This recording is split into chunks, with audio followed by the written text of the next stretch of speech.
about that, we're going to move into the first game of tonight, the champion selection screen for Kuala Lumpur Hunters against AHQ Esports Club. Yes, and the bans has been coming in quick. Zed, Rise, Twisted Fate, Nasus, and Sona. Sona being banned out. What do you think about that? Well, everyone, remember we were talking about you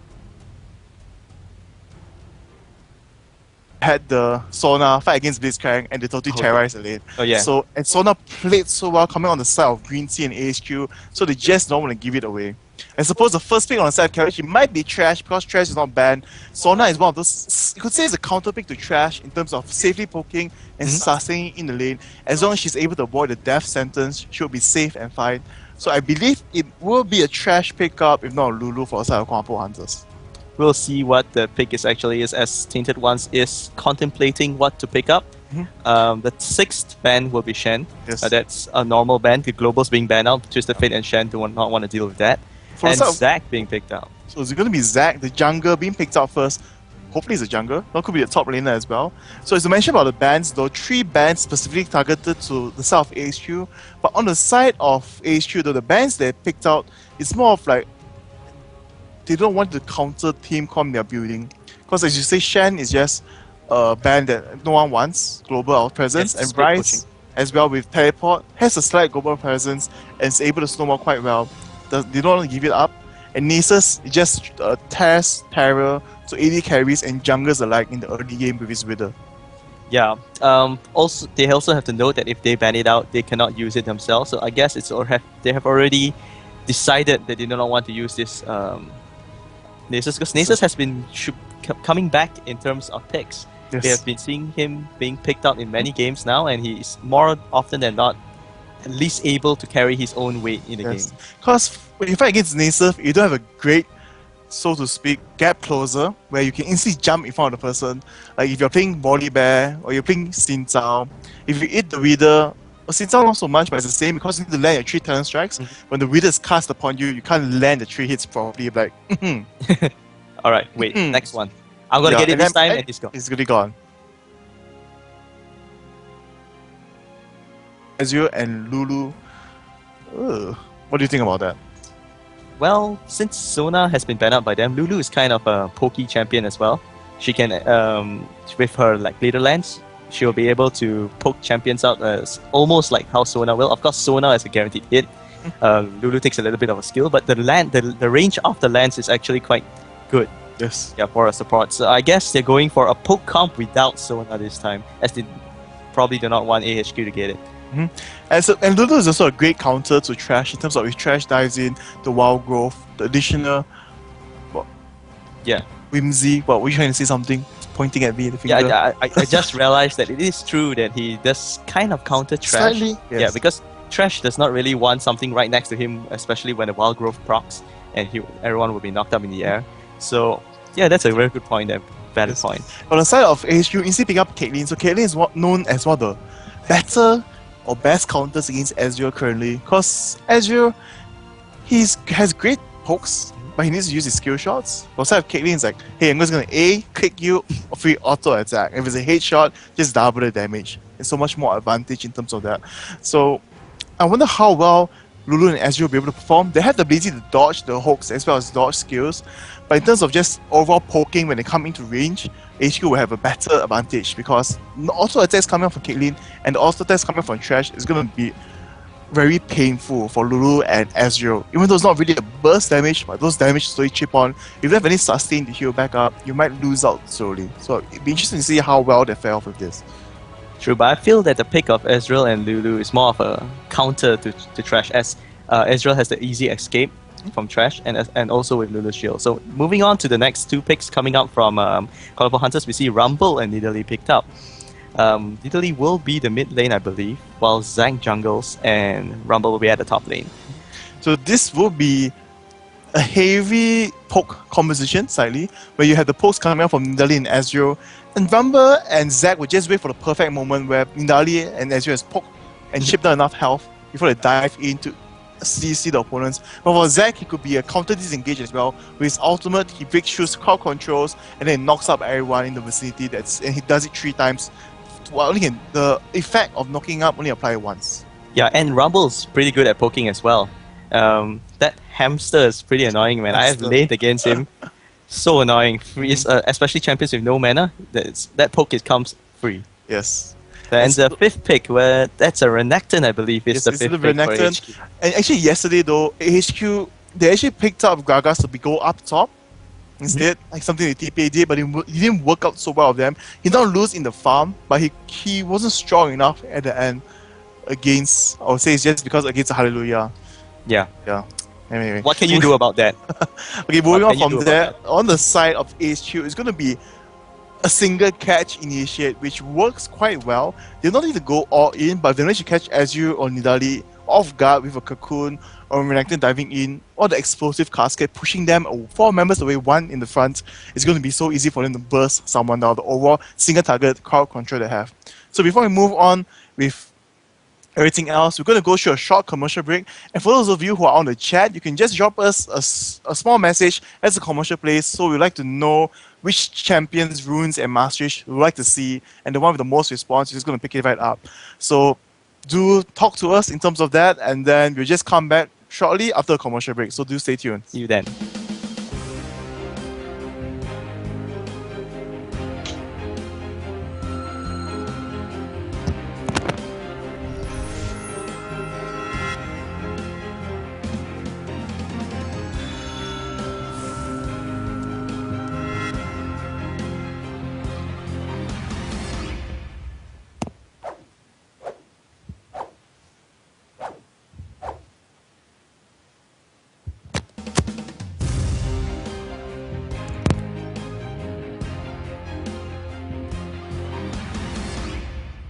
Alright, let's go.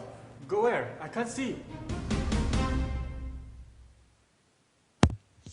So actually, everyone has been too excited to talk about what's happening with the picks and the bans earlier, so no one really responded onto that. So we decided to go on with Zach, which is one of the newer champions, so to speak. He has joined one of the newest champions to join the league thus far, and he has an interesting toolkit. So we like to see most probably how a jungle would like to play it. So on the side of the runes, we will see he will be going for the flat ability power quintessence, the flat armor seals, and going for flat magic penetration instead of going for attack speed or anything else. So really want to stack up on the ability for the 4% health to do enough damage when it goes in for the ganks. On the side of the magic resist, it's going to be the very standard magic resist per level, all 9 of it, not a mix and match. Yeah, and on the side of masteries, he will be going for the 921-0, nothing too uncommon there. Picking up the jungler kind of masteries, blade armor and tough skin, to help him jungle more safely, I presume. What I liked about the rune set though was the name. He named it Zaza. Like that. Okay. So you like things that are called Zaza. Yeah, man, it sounds So catchy. would you buy Zara? Zara? Yeah, it sounds quite similar. I mean, it's a you play mean on the brand words. Zara? Yes. Oh no, it has to be Zaza.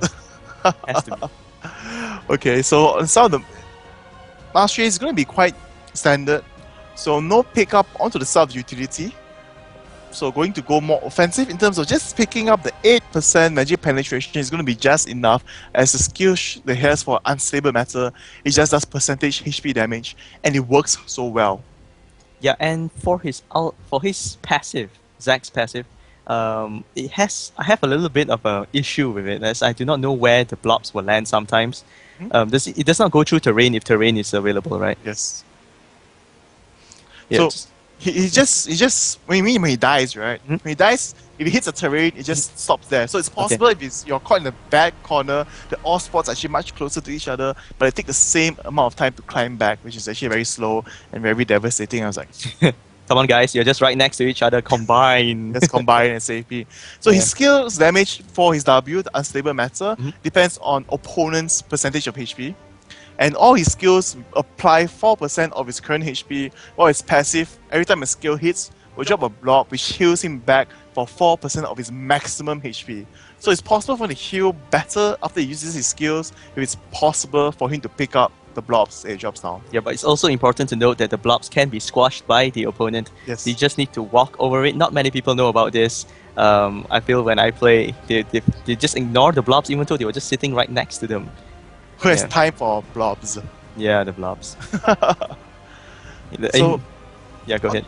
on the side of this matchup though, I'm not sure how well the lanes will play off Renekton would be a hard counter towards Rumble in the early stages. Just at level 3, he's going to dive in stun, kind of the meek, and come back out with the slice and dice. But for the style of jungling though, both junglers with, I would say, about the same range in the early game. The Repel and the level 1 coming up from Zack's Slingshot should be about the same range. But one needs to charge up and only can go forward in the pole. But for Elise, it's a more round circle which she can choose where to drop as long as there's an opponent to jump onto. So and what easier to pick in terms of Elise getting close if possible, but Zack has abilities to run away much better. Yeah, I was just about to ask your opinion on the mid lane, Nidalee against Gragas, because Gragas, before he gets his 6, he has to rely on just throwing his caskets out to harass the enemy, whereas Nidalee is the same thing. So how do you think the early game is going to pull? Well, based on items, I would say Westall will have no problem. His body slam, you look at his mana pool, body slam out his base so quickly just to go for that counter jungling.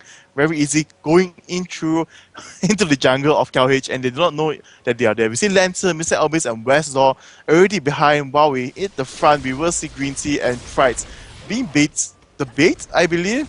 Green Tea being poked very low. Price will plant the ward, but he's going to run into the brush where his teammates are. He's just baiting out, landing the stun. And look at that, SSF will be the first one to go down, but he still has a cell division. He's broken into 4 blocks, but they're going to try to go for tinted ones. But he jumps into Green Tea, not the best pick at all. And here everyone's going to flash off and run away. But they will pick up the first blood, finally being able to kill the blobs. But the secondary kill would go to Caitlyn. Sorry, the second kill will go to Nidalee, but here Westlaw and Green Tea will pick up the tinted ones. It's going to be a 2-for-1 trade. Currently in the favor of HQ Esports Club. Yeah, that the first blood come out on the side of Caitlyn, and not only that, they get the second kill. It was a beautiful plan to just go back and bring their Emmy awards for, oh man, I'm lagging, what's happening here? And he starts moving down. KLH took the bait and Push immediately took down XXF. He was lucky XXF was Zack, because if not, they would have already lost one member right off the bat. But Cell Division did save him there. Did prolong his death, where some auto attacks were more auto attacks were used to kill him instead of hitting onto other opponents. So it was a great thing in terms of that. But still, overall, as you mentioned, yes, acting a lot will go you to Pride. Pride's like auto attack, stun, run slowly. What's happening, guys? Where are you? Where's my team? And he starts running in. Yeah, so AHQ just getting the party started very early. Now the things will start to normalize way, like, according to... On and about, the 2 bottom lane supports, 80 carries and supports are at bottom, and then top laners, bruisers are up top. So no lane swaps, but we see Mr. Elvis with the additional kill, with the additional boots and 2 pods, is just being so aggressive. That's the lands on the Great Hallways, and look at the amount of damage they're dealing, together with the peeled over Peacemaker, seemingly almost being able to get a second kill. Yes, and that's because she has the level advantage as well. Having the level 2 while the others are still at level 1 gives her an extreme benefit for the laning phase. So Lulu and Israel getting a little bit bullied out, but with their poke combinations, they'll probably be able to get right back, especially because Mr. Elvis does not have sustain. Yes, but you did see that play. I'm not sure it actually works, but you could see that actually trashed through the hook first, prepared for it, and flashed forward as it's about to go, and the hook went further. Does that work that way? The animation was a bit weird, but I have to go test it out later. I feel he's just doing it to cancel out the part where he swings his hook. So once he casted it, he can flash forward. No, he actually finished about when the animation was about to end. He flashed forward so they will go further, but as your Arcane shift away. So it would be amazing play though if that did land. Yeah, it was a noteworthy thing to do, but he did waste his flash. He burned it without getting much returns back for it. But as we can see, Ezreal is trying to go in for some damage, but instead they will come out below, and try to catch up with the Repel, but the slow from Bodhisam will happen. Repel will land onto XSF. XSF without his passive will be a dead goo. Oh, yeah, blob, blob. Dead goo, I like that. He has his cell division is on cooldown. I believe the cooldown is around 4 to 5 minutes. It's around 5 minutes short of the game. It's every minutes. level.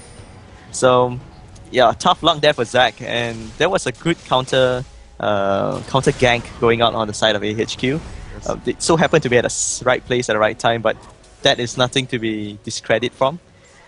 And we can see just at the top lane, Rumble putting on the pressure onto Renekton. As you have said earlier, Renekton might have the advantage early game, but he did dive on to Tainted Ones. Tainted Ones might go down to Renekton's burst, and he does. Gragas came... Oh, it's actually going to be a trade of Q, and here we will see Zack jumping in to try to stop the tower from going away for the side of XSF, but he will be able to stop it slightly, but it will just not be enough. Yeah, so at the bottom tower, we can see just jungle trying to put the pressure onto a dying tower on the side of Kuala Lumpur Hunters. They're probably trying to get an early lead on the towers, and with Caitlyn, you'll be able to do that because of the range. And Lulu is just far away, unable to do it. And then the death sentence lands XXF. Cell Division is still down. He might fall to this, and he does. Elise gets away with the rappel, but Trash falls to Ezreal's combo. That's a trade going on right there, but I feel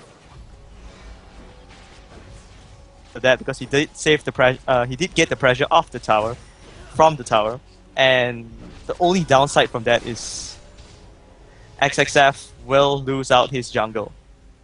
As we can see, XXF is currently at level 4, I believe.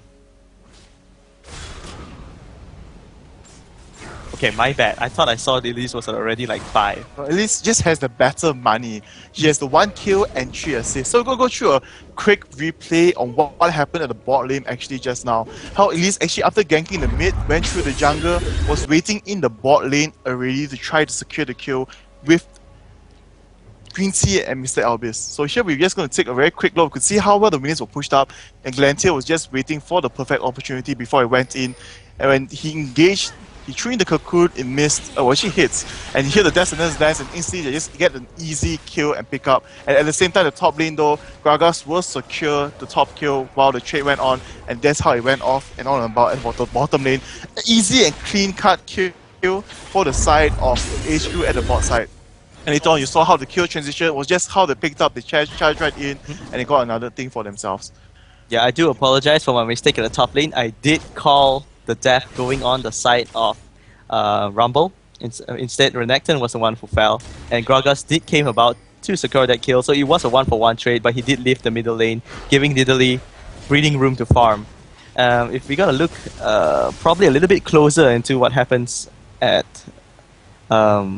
No. So for top side, what helped Tainted One survive was because he had the extra scrap shield. As the screen was changing, we did see proc, and then he throw some skills out with the ignite of his own, and that's how he secured the kill. And Gragas just came out from the back to help Renekton get the kill. And get the assist to get the extra money, so it wasn't a wasted effort. So back to the bot lane though, we will see how much ahead Caitlyn is, where she has a 30 CS lead, and here XSF is just waiting for the perfect opportunity to try and go for a slingshot, but the traps are so well planted for some Mr. Albis. If the slingshot lands badly, it might land on the trap, so there's nothing much they can do. But on the side of HQ, they might be attempting for the early dragon. The ward will spot it out, but will XSF be able to make a clean dragon steal this time with Zac? XXF has shown a lot of great stealing maneuvers, but that was with Jarvan. We'll see how he actually does it with Zac, and he does not try it at all. At a very low health, but AHQ will get out there with the dragon with no casualties. Definitely a victory for them there. Yes. So here, Mr. Albis already, as I mentioned, was now almost 30 CS ahead, and then he has the advantage of the Berserker Greaves and the Vampiric Scepter. This just shows how much ahead it is. And Valence is going to go for more sustain build. He's going to go for the Spirit of the Lizard Elder because he has picked up the Spirit Stone. So he has an additional HP regen and mana regen, so he can spam his skills better.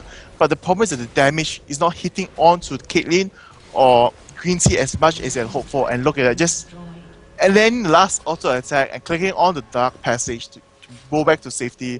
And right now they're just going to be very careful about it. Don't want Zac to suddenly slingshot in once again.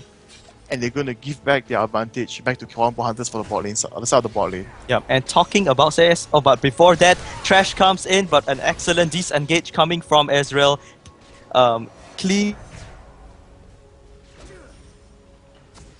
And as I was about to say before this, I was talking about CS in the mid lane. Gragas is stomping on Nidalee. You can see the difference is like around 30 CS now. All that drinking has been paying off. Yes. for the laning phase at least. But here we will see though, again coming for bot. Nearly missing the spear, but still has the Cougar form. Won't be able to jump. Tries to jump onto the missile abyss, but look at that. The perfect CC combination coming up. Clicking on the dark passive, which is a barrier.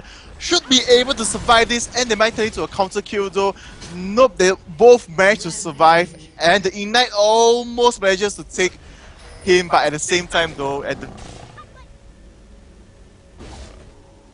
to Zac. So many things happening on the map, and the jungle is just fighting on about it.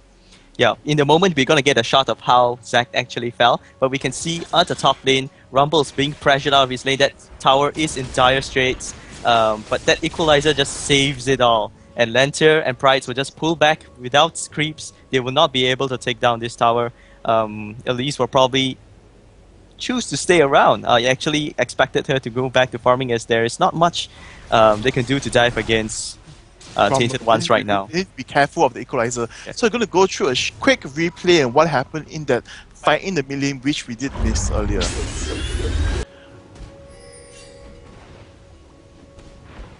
Because of how Nidalee walked off and went on to the bot lane, he chose one barrel, just shoves his HP slightly and look. Of division came up. It was just a clean and easy pickup with one barrel. He's waiting for all pieces to come close, and look at that. That's how badly Zac is early game with the AoE. And that, as that is happening right now, back to life, we will see engage on Westlaw and Golden. They get training hits off, but we can see that it's heavily into Westlaw's favor because he does have the team's unholy grail already, and Gragas just skills so well with a little bit of AP because his AP ratios are so high overall. Yes, Gragas has been shoving it in Nidalee's face, shoving it in Zac's face, shoving it in everyone's face, being quite the boss at this stage of the game. You can see the CS has almost doubled, and this is something that is very rare to see at this level of play. And XXF once again being caught out. He does not have his cell division, and he has to be mindful of that, but the spear does land clean onto Lancer. Lancer's health has deteriorated to almost half. Yes, but here we will see a mid lane push attempt very quickly though, after taking the bottom lane and the top lane, quickly moving on to the mid with the advantage they have. There was nothing much KLH could do. They're relying a lot on the Nidalee spears to hit, but she just can't like throw 10 spears in 1 second. I wish they could. That would be a sight to behold. Getting guns, javelins. Gatling javelins. So here we will see KL Hunters trying to take back the slight advantage as they lost the dragon, they lost 3 towers and 4 kills behind. They need to apply some pressure into the mid tower, but look at their Gragas, just a single barrier clearing up all the minions and forcing Kuala Lumpur Hunters to fall back. Yes, Kuala Lumpur Hunters is definitely at the back foot right now. If you look at the goal, 20.6k against 14,000. That's a 6,000 goal lead on the side of AHQ, and it's just 12 minutes into the game. And, Yes. the bigger problem is also Gragas. Look at Gragas' kills right now. 4 against the 1 of Nidalee. His farm and the goal stacking on him right now will enable him to nuke just one champion really, really quickly before the fight actually begins. So here we will see a 4-man gang down bot, but will they be able to score? They're going very closely, waiting for the perfect opportunity. Here the slingshot will come in. Will he flash over for his ultimate? Nope. Look at that, a perfect Caliber net, and he just falls back. That's the beauty of Caitlyn, is that you're able to disengage with that 90 caliber net, pushing you backwards while slowing the enemy. It's more like it's like a double whammy, right, all in one skill. So keeping Caitlyn very, very safe. But in all this, while Tainted Ones is left alone at the top lane, he'll probably be able to put pressure on the tower, but Renekton is just nearby, making use of the fact that Elise is not available to take the jungle. Might as well collect the money from there. But Elise does use the smite to steal the red buff away on XSF. He just walked in, threw a cocoon, and smited the red buff away. That is rare. Normally XXF would be the counter jungler. In this case, he just got one in his own face. Yes. And here we see Westlaw going in for the kill onto Golden. Very easily the barrel roll as well as the body slam. But look at the explosive cascade just instantly bursting down the half of the HP, but either one's missing the equalizer, thinking that Westlaw will walk back the other way, but Westlaw just walked forward, went to the side, and is going to body slam through the wall. And that is just easy kills coming out for Westlaw right now. He's just too far ahead, and his barrels are doing too much damage. And see, drinking for him is making it so much healthier, I suppose. Yeah. Yeah, as I have said before, Gragas now can easily insta-kill almost anyone, but at the bottom lane, Zac comes in with his ultimate. Caitlyn will most probably fall from this. The ulti missed, but that does not really matter as the DPS coming up from the combined utility of all 3 members of Kuala Lumpur Hunters will be enough to take Caitlyn down. But Trash flashes over the wall, keeping himself safe, and only Caitlyn falls from that. A very needed, much needed kill on the side of Kuala Lumpur Hunters. It's just going to be triangle goal. They're going to try to move on to the Dragon. This is what they really wanted. Will AHQ give it to them or let go for it? We will see AHQ moving down right now. KLH needs to be very careful. Gragas has his ultimate up and ready already, even though he just secured the kill not long ago. He's going to go for it, but the Winzy will come up. They're going to go for XSF first, and the skill will go onto Ace for the Dragon. Instantly, we see the burst coming up onto Green Tea. Sorry, onto XSF, and he goes down so quickly. Here moving on, we see Lancia chasing on to Violence using the flash at the backside though. They will secure the kill while Price just goes on to Great Hot Race and picking up the easy kill. Now with the advantage though, he is going to just dive in like a boss to the slice and dice. His team is coming up from behind, but because of Ignite, he's forced to fall back first, and this is going to be just a clean kills. Once again, coming up from the side of HQ, and they manage to secure the Dragon. Yeah, things are very, very grim for Kuala Lumpur Hunters right now. Not only did they not secure that Dragon, they lost 3 of their members, and with how Gragas is right now, he'll be able to 1-on-3 if they stay together. And now they're going to just take down the middle tower, just putting on the pressure. Nothing much that Kuala Lumpur Hunters can do. Sure, Nidalee can throw pokes. He can throw pokes non-stop all day, every day, but that's not going to be enough to kill. But as I said, that Trash gets a little bit off position, and Nidalee abuses that fact, takes him down with her members. The snipe does come off, but West Door says, nope, that's my kill. Immediately throws the ulti, and that is a wise call, I would say, because Caitlyn's ulti will most probably be blocked anyway. Yep. And we can see how easily though, West Door is like the one-man army right now. If KLH just comes together, he just needs to go for Voice Slam, Barrel Roll, and Explosive Cascade. Oh, he most probably can kill the entire team already. Yes. And he's picking up the Abyssal Scepter. It's going to make him much more tanky against XSF, Tainted Ones, as well as Goldens with the AP ratios they have on their champions. He's going to dive in and go all out, but nope, he's going to pick up the Valbron's Death Cap first. Yep, that's a good choice at this current state of game, as he doesn't need the resist, as he will be killing in 3 spells. That's his idea right here. He's like, nope, I'm not going to survive through this. Magic resist, no problem. So he's probably going to get the Abyssal Scepter, just not right now. That will be the... He just has too much burst damage. He does not need the Abyssal Scepter anymore. And you can see how HQ Pride is building on the items. He's going for the Hex Drinker and the Spirit Visage because... and the Mercury Trash, just taking up on the Magic Resist because the most damage that's coming up right now is from the Javelins of Goldens as well as the damage coming from Tainted Ones. On the side of Azure, he only has his Fear Lizard. You look at that, the Death Sentence overwall hits and XSF is forced to use his ultimate to get away and he will make it out, but for the upcoming team fight, he will not be up and ready to do a disengage or charge in for the fight. Yeah, that's something you really want because Zack's ultimate is a huge CC that will most probably hit everything if done right. And without that, KLH is even more on the back foot knowing that they cannot engage. They're most probably gonna have to give up this tower if AHQ ever chooses to take it, and I think that is what's gonna happen. If you look at the CS on both sides, it is just obscene. And XSF, not sure what he was doing, he charged right in just to knock them up to stop them from engaging on the tower. He will get separated the pieces because of the Ignite, and here we will, but here we will see Price going right in for a slice and dice, and then just going to shut everything down the back line of Kuala Lumpur Hunters, forcing them to fall back already. Man, this is one game that I feel even the strongest teams will have the hardest of problems to get back from. There's a 12k, 13k goal lead right now, and with the AP nuke being so fat right now, it's so hard to come back. Yes, and Ezreal is not going for a sustain build, he's going for the utility build, which is supposed to work so well for his team because they are poor composition and they are AP champions, but he was...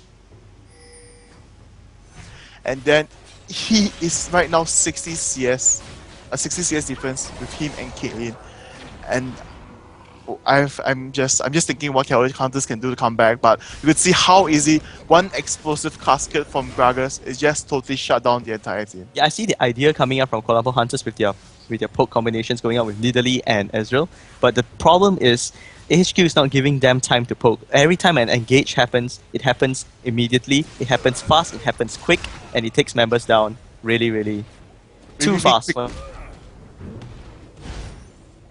Right now, with Westdoor taking the blue, he's gonna be even more annoying. And annoying is not even a word right now, it's dangerous. Every time he gets hit by a casket, that's half HP right there.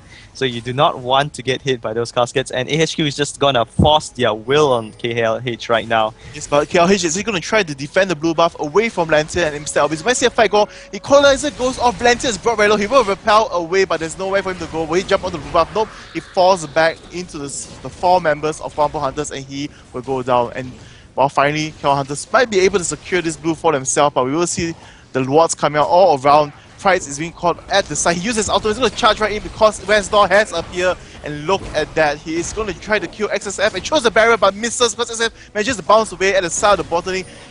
Green Team Elvis just doing so much damage. Look at that barrier, bring Wallens down to less than 50% health. Yes, XXF, I'm not sure if this is a visual bug, but XXF is really, really small. So oh no, it's not a visual bug, you haven't played enough Zac to know. But here we will see, after Westball went there for the chase at the back, securing the kill onto Zac, and right now the blue buff also falls into the hand of AHQ, and there was nothing Combo Hunters could do about it. You have not seen too many Zacs. I don't believe you most of the time they do not. Games does he get small when he resurrects from his? He gets small. The more HP he uses, the more sizes become smaller. No, I'm just joking. So basically, Zac is a champion where when he gets more HP, he grows bigger. Okay. And when the HP goes down, he grows smaller. So at the hungry HP, he's like a skinny, slim champion walking around. Well, I guess I have not played. Usually in a fight, Zac will be the initiator.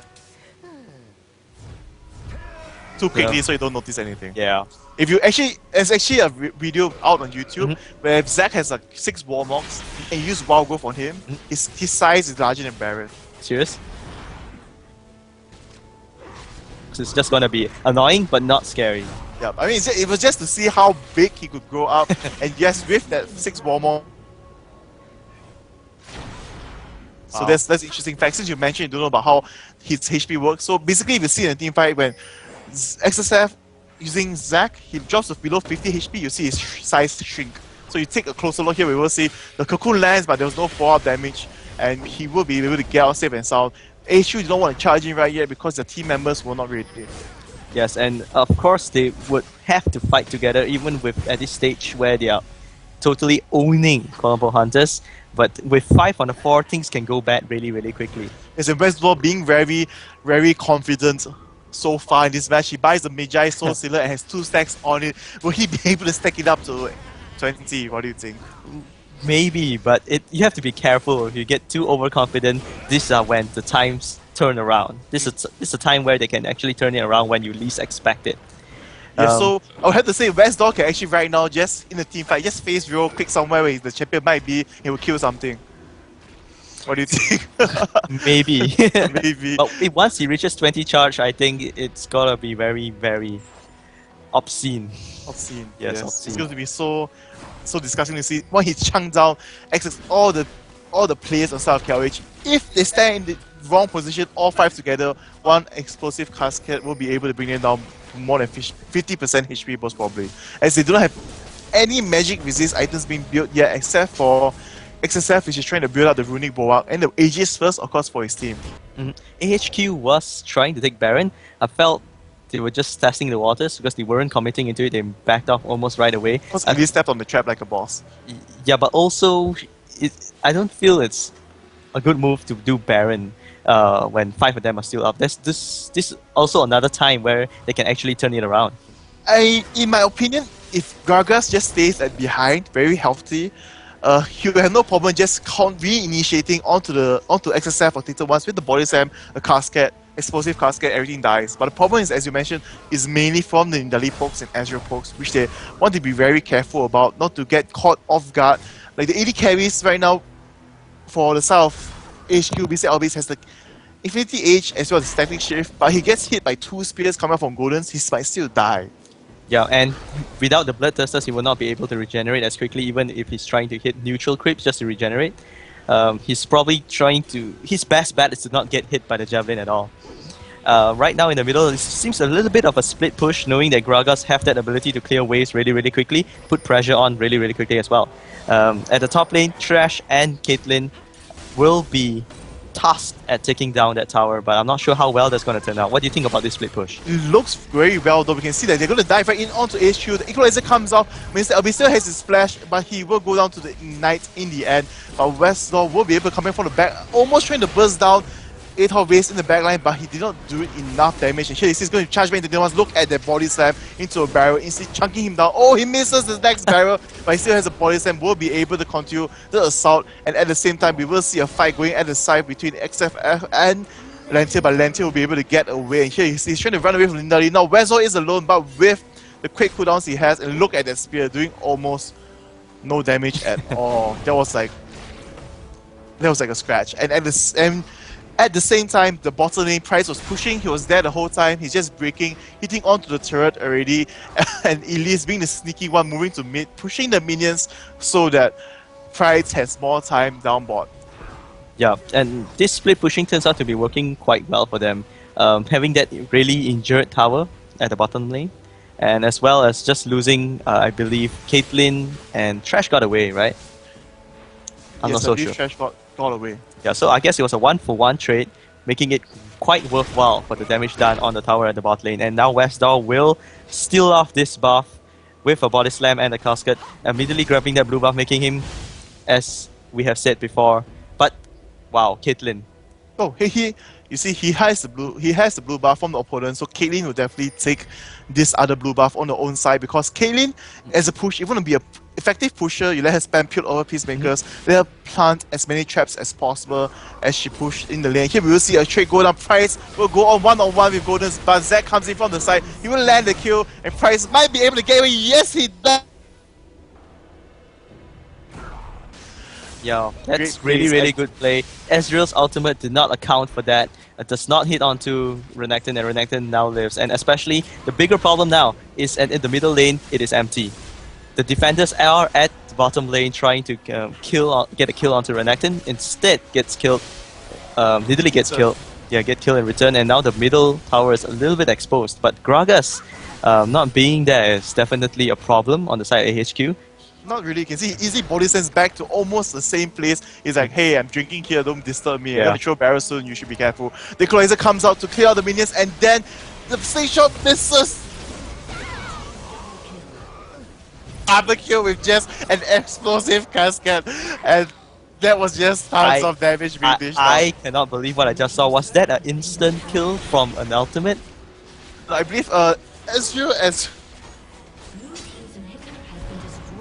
just rewind and see that happen again. Yeah, let's have a close review. I want to see how it actually lands and actually murders them with the ultimate. Yes, but we might see HQ actually try to finish this game first, so that pressure coming off of HQ. They're just trying to push in the mid, but the champions on the side of KLH are respawning, so they're just going to take the towers and they might fall back instead. So the Wild Growth goes up, but the Dark Passage will save Price. They're going to move out from this as just ultimate comes in, but look at that barrel. And the explosive casket coming out once again. Wow, they chunk off HP. And they should really stop chasing. Looks like Gragas is the better poke and has the better mobility into escaping. Lantier going right in with the repels and the bite. The barrel will miss, so Lantier will force to fall back. Here the slingshot goes in once again. Lantier will be brought down with the Let's Bounce, but yes, he will. But Gragas is pulling the kills at the back, and here Caitlyn will score another kill onto Rumble while he tries to chase on to XSF. But we will see that Westdoor is just zoning away Goldens and Ezreal alone so easily. Yeah, the pokes coming up for Gragas definitely outweighs Ezreal and Italy at this point of the game.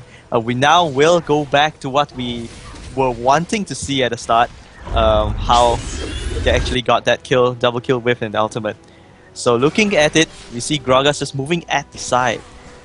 And the casket explodes onto Lulu and Ezreal, who was standing nearby. Immediately Gragas seizes this opportunity. As we can see, the HP for both champions are so low. Boom! That was like a nuclear blast right there.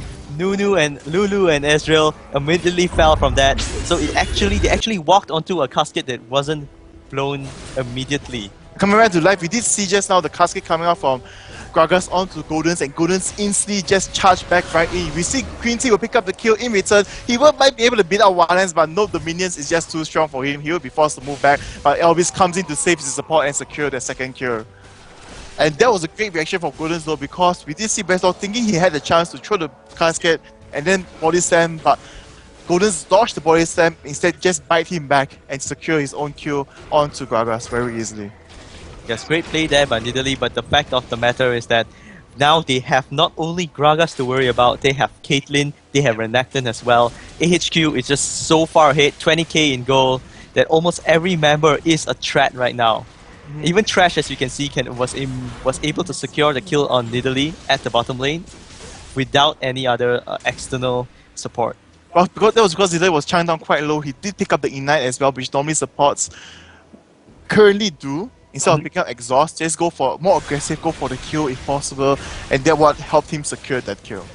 Yeah, definitely we have seen a lot of Ignites coming out from supports these days. That is something we probably will talk more about in the next game, because it's more of an early laning phase choice thingy. Choice thingy. Yeah, early Are you going to add phase that to the choice Oxford thingy. Dictionary? Already added, man. It's in there, that's why I said it. Okay, we see. Okay. So here we will see HQ just continuously farming up slightly a bit more before going to go for the end game. We will see them move back right in. It's sometimes very hard to end the game because of the overall poke coming off from some combo hunters. They still need to be very careful. They don't want to get engaged on badly, because combo hunters with Nidalee, with those spears, will be able to still chunk it down. Yes, as we have seen how Westlaw fell at the bottom lane at the time was because he ate a tad bit too much javelins in the face. So here we will see Price going to charge right in, trying to stun someone, but he will be able to get away. But he's going to click on the Dark Passage finally in the end after running away from it. So we will see the poke coming on and about. The Equalizer comes down, but they just managed to slow members down, but will not be able. Look at the explosive casket. Look at how low they drop, and there is a dead support. Great Hot Race goes down. The Cocoon lands on the XSF, and there's nothing much he can do. Look at the damage coming out. He used the Lance Bomb, but the death sentence while flying in the air, because he will bring you back here, just like how Scorpion says in Mortal Kombat, "Get over here!" And he comes back. Now the game will most probably end at this point of time. There's nothing much Colombo Hunters can do. This is most probably GG. Before that, they would just kill Ezreal just to prove a point. I'm not sure what's the point, but it is GG as AHQ has broken the Nexus. Great game. Yes, but it was actually not just that. As you see how they killed Ezreal, it's actually because of the death sentence landing, and then he put him out from the fountain. Renekton instantly starts investing for the stun, and you see it was just burst damage coming up together, and he got killed, chunked down so easily. Additional kill to show your superiority. That's what it's about. Just for fun, why not? Just for fun. It's okay, I'll kill you just for fun one day. And in game, you can kill my pixelated character. You can sit on it all day. Yes. Or we could just go in Mortal Kombat and finish you off with some fatality. Yeah, with some fatality. That's one violent game. Okay, so we're going to move in the score screen and take a closer look at this game. And there's a lot of people are mentioning on it right now. It is a storm. We did see HQ getting better advantages with the gangs counter gangs in the early stages, which led Westlaw to become so fat, and he ends with a astonishing 14 kills, 1 death, and 6 assists. It's like 50% of the kills on the team is onto him. Oh yeah, did you check the charge on the Magi? How much did he reach to? There's no way we can check it right now, right? Sadly no. Yeah, but sadly no. In my opinion, he died once after charging about to 10 stacks, and then he died, so he lost about half or 1/3 of it. So he should be close to 20 stacks actually by the end of the game, because when he killed Lulu and Ezreal, it was about 10 kills. So maybe he'll have 10 to 16 stacks, not really full stacks 20, but very close, very close. Yeah, if the death will not happen, I believe he will have had the 20 stacks by the end of the game. So that's it for this second match. You can see how easily this Team Com on the start of the poke as well as disengaged AVCC was countered by itself HQ. They had the Gragas, and Renekton did not build that tanky. He just went for more magic resist first, and then transitioned to Locket of Iron Slurry and a Giant's Belt. And at the bottom lane, though, Mr. Elvis was just being a boss, like, hey, free kills, shooting all over the place. And you could see how the poke did not end up so well. I feel Gragas was very instrumental in the victory of AHQ against